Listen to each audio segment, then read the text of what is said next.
þau eru tilraunir sem ég gerði, ég gert margar tilraunir og þau eru svona, ég gerði svolítið að þessum verkum, það sem ég vann sko retússeraði ljósmyndir, vann onni þær, texta og þetta eru þessar 4 myndir sem ég kallaði bara landslagsmyndir, voru retússeraðar með textum og þá var ég að skoða tungumálið og sem sagt taka tungumálið og hlutgera það inn í veruleika, inn í senu og þetta allt unnið sem þetta eftir á til að búið að taka myndir. Þannig ég var nokkurn veginn með myndirnar í huga og líka, ég var líka með hugmyndina hvað hlut úr tungumálunum ég langaði að skoða og það hafði að gera með svona málvenjur málvenjur og svona og það svolítið með þess að tjóðlegt.is er svona sögulegur og menningarlegur staðsetning en með vísun í mjög kaldrifjaða, ef við getum kallað það, kaldrifjaða eða já, svona klíniska adressu og það eins og sko, ég hafði það leiðiljósi að mér fannst oft sko með íslenska menningu að hún væri svona vísun í staðsetningar án þess að það væri raunverulega sko tilmyndinis eins og til dæmis með tjóðlegt.is þar sem við erum með stað á Íslandi þar sem þjóðin þurfti að upplifa mestu hörmungar sínar en þetta samt okkar heilagasti staður og verkið hérna mér hlakkar til það eru málvenju sem að telst vera röng og ég tek hana þarna og ég set hana sko hún náttúrulega mjög lokal vegna þess að hún tekin í horfi niður Haugadalinn og það stendur framan því stendur mér hlakkar til en Geysir sem er þekktasta kannski staðsetning á Íslandi er fyrir aftan mig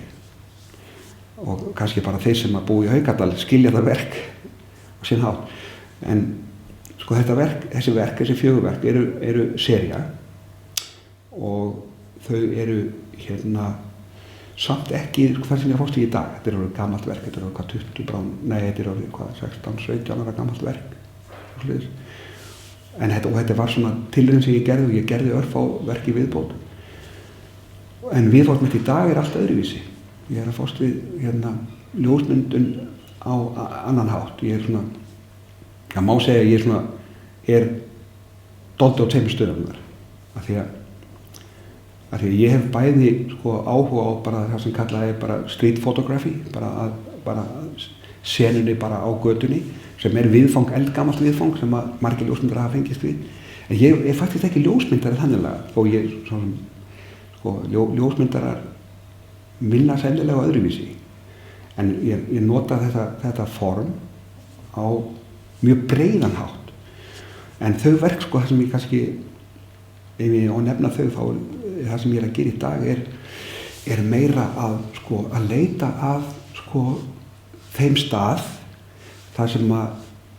sem að ljósmyndin hættir að vera hún eiginlega það skiptir eiginlega engu máli hvernig hún afgreiðir það þú getur afgreitt það alveg vel með annarri tækni skilurðu